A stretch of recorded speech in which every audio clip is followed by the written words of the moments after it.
So you're starving after a day at work and pull out some pasta from the fridge. You can't quite remember how long it's been there, but it looks pretty good. You warm it up in the microwave and gobble it down. It's a bit cold in the middle, but who cares, right?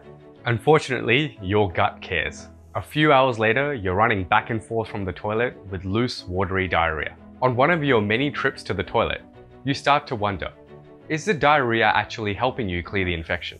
And do you need medications to try and stop it? Let's take a closer look at what causes diarrhea in the first place, and what you can do to recover as quickly as possible. The timing of diarrhea can give an important clue about the cause. Diarrhea that develops within 24 hours of eating something dodgy is most likely going to be caused by an infection. Diarrhea can be caused by viruses like norovirus or rotavirus, bacteria like Salmonella and Campylobacter, or one-celled organisms called protozoa. Of the three, a viral infection is the most common cause of diarrhea. Diarrhea develops because these infections either infiltrate the lining of the intestine or release a toxin. Whichever method of attack, the result is the same. The lining of the intestines becomes inflamed, and your body tries to flush out the infection by secreting mucus and fluid. This is what you experience as diarrhea: loose and watery stools that you need to pass every few hours. Most cases of diarrhea will settle down within 4 to 7 days, once the immune system has cleared the infection and the inflammation has resolved. So in one way, diarrhea is good because it helps remove the infection and any potential toxins. But there is a downside. Diarrhea makes you lose not only water, but also other electrolytes like salt and potassium. Drinking water alone is not enough to replace these electrolytes. So try to drink fluids that are a mixture of water, salt, and sugar. For mild diarrhea, fruit juices or sports drinks are usually enough to meet your fluid and salt needs.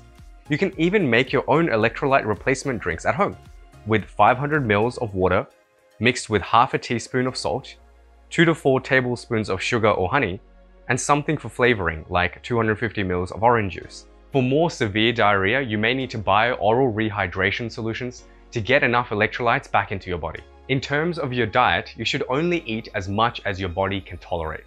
If you have severe nausea or vomiting, then a short period of drinking fluids only will not harm you.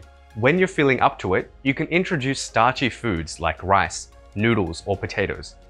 Other good options are soups, fruits like bananas, and boiled vegetables. It's a good idea to avoid high-fat foods because these can be difficult to digest. Also, it's common to get a brief period of lactose intolerance after a gut infection, so temporarily avoiding dairy can also be helpful. What about anti-diarrhea medications? These can be bought over the counter and can be helpful for controlling the frequency of motions for a short period of time. They work quite well but aren't recommended for continuous use because they can prevent the excretion of the infection and may lead to pooling of fluid in the gut. What about probiotics? Well, these aren't essential, but they can help in reducing the duration of diarrhea. One study showed that taking probiotics reduced the duration of diarrhea by an average of 25 hours. So if you'd like to shorten your illness as much as possible, probiotics may be helpful. The two most commonly studied probiotics are Lactobacillus GG and S. boulardii. So look for these on the label when you go to the pharmacy. Since diarrhea caused by an infection usually goes away on its own, antibiotics are not used routinely. Some drawbacks of using antibiotics include unwanted side effects, the potential for bacterial resistance, and killing off healthy gut bacteria. There are some situations where you may benefit from seeing a doctor.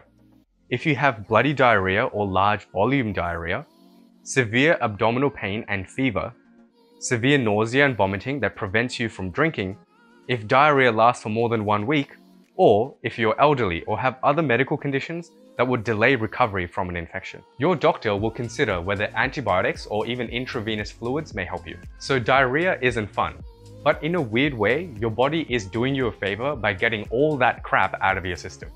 Pun totally intended. As always, leave a comment if you have any questions. Thanks for watching, and I'll see you in the next one.